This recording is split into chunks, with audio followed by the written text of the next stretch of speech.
In this video, I'm going to refine the color mixtures that I made in previous videos with both oil and acrylic. And then I'm going to paint the paper model that I made so that I can refer to it as I'm developing the color in my painting in this hemisphere. Just in review, I was mixing the color of this mug in oil paint with phthalo blue, yellow, and red, and white. I would like the color to be a little bit lighter, so I'm just going to play around with the colors that I can get using a phthalo green instead of the phthalo blue plus a yellow, just to make things a little bit simpler and see what kind of range of tones I can get using that. So here I have some Van Dyke brown and some white and some phthalo green and white over here. And what I'm going to do is I'm going to mix these two together to get something that's a little bit lighter in value than this. Of course, it will be more chromatic and probably greener. And then I'm going to mix these two together to get a value that's a little bit lighter than this, so that these will be approximately the same value, the same level of lightness versus darkness. And then I'm going to mix different proportions of those two mixtures together to see how neutral I can make my mixture and how chromatic I can make my mixture and which one I prefer. So I do think that this color ended up to be closest to what I was going for. I tested it here. It's about a step lighter than this, really, and that's kind of what I was going for after I realized that this was going to be too dark for what I wanted. And so these feel a little bit too chromatic, and this feels just about right. So here you can see they've stayed approximately the same in value, but they're changing ever so slightly in chromatic intensity and shifting a little bit in hue. So here I have a little bit of phthalo green in acrylic and some white and some Van Dyke brown over here and some white as well. So I'm just going to see if I can get something close to this new oil paint color that I've mixed. So I'm basically doing what I did before, mixing the green with white and the Van Dyke brown with white, but because it's acrylic, I'm attempting to mix something that's about half a step lighter than what my target value is, because it will dry darker. So now I'm just going to swatch some of this next to my previous mixtures. So as this dries, I'll see how much it darkens and if it ends up matching this mixture that I made in oil.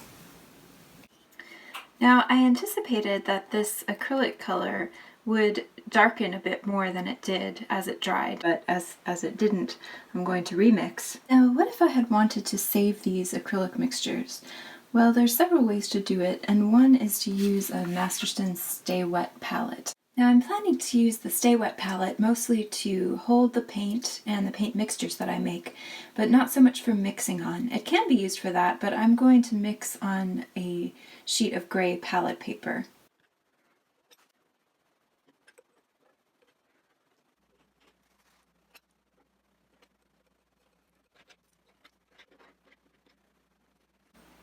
Now I'm going to mix these two together.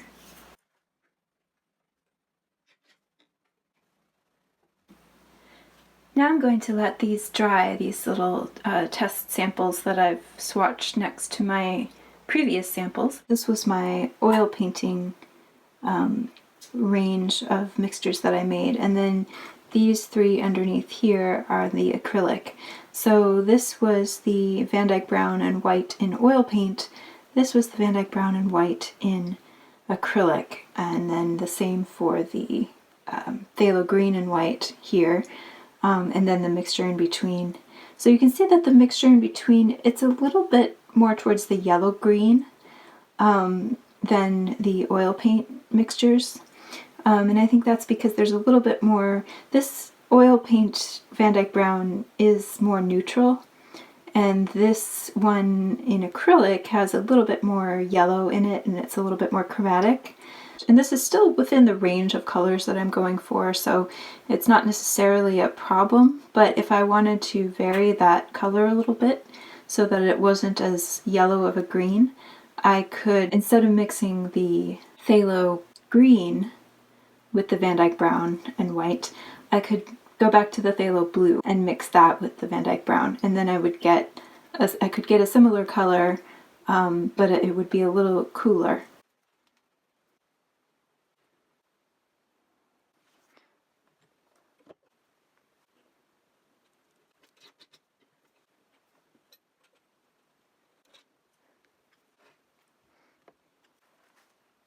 The brown is doing two things at once. It's doing the work of two different pigments. It's neutralizing, and it's also shifting towards the yellow. So here you can see this last mixture in acrylic is very close to this target mixture in oil that I did. So also here, this is this last mixture that I did in acrylic.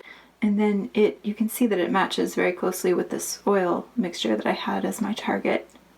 So using the phthalo blue instead of the phthalo green with the acrylic got me a closer match to the oil mixture in which I was using the phthalo green, just because of the difference in color between the oil and acrylic Van Dyke brown. For the floor and the ceiling, I want a color that's more of a blue-gray. I'm going to try mixing black with white and a little bit of the phthalo blue.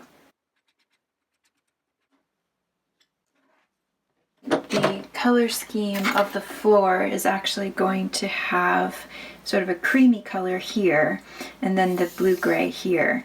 So I want to see how that creamy color might work with the blue-gray and then the greenish-gray of the walls. So I'm going to mix some of this Titan Buff, just sort of unbleached titanium, and mix it with some bleached titanium, white, and a touch of this gray that I made. I'm just going to test a little bit of white next to it, just to show the difference. It's just a touch darker and a little bit warmer than the plain white.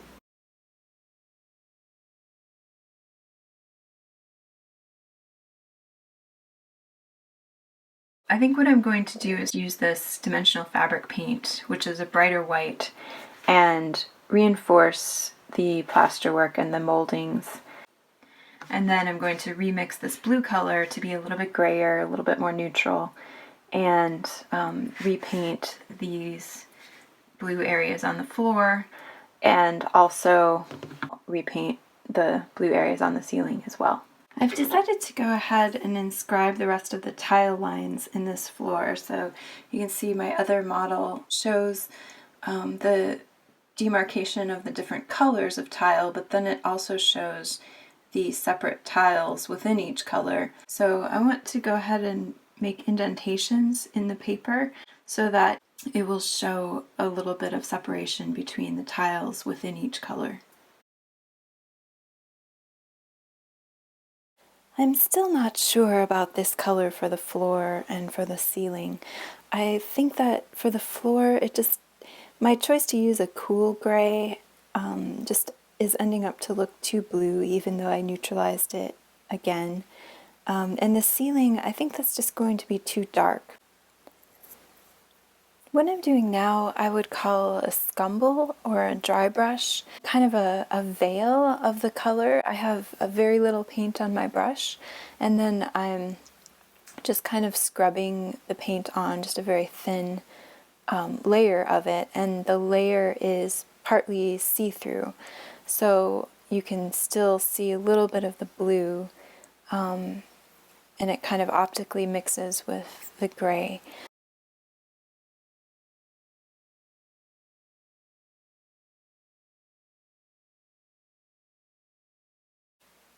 So I'm very excited about this color. I think it's working out well. You can see that it's just a touch lighter and a little bit more neutral than this blue-gray that I had most recently mixed. So I want to get the rest of this covered, and then I can kind of see how it feels with all the colors working together and decide whether they're harmonizing well. Now I'm going to use this piece of foil to make a backing for my maquette, and that will keep light from coming through when I assemble the model and put it in front of the window.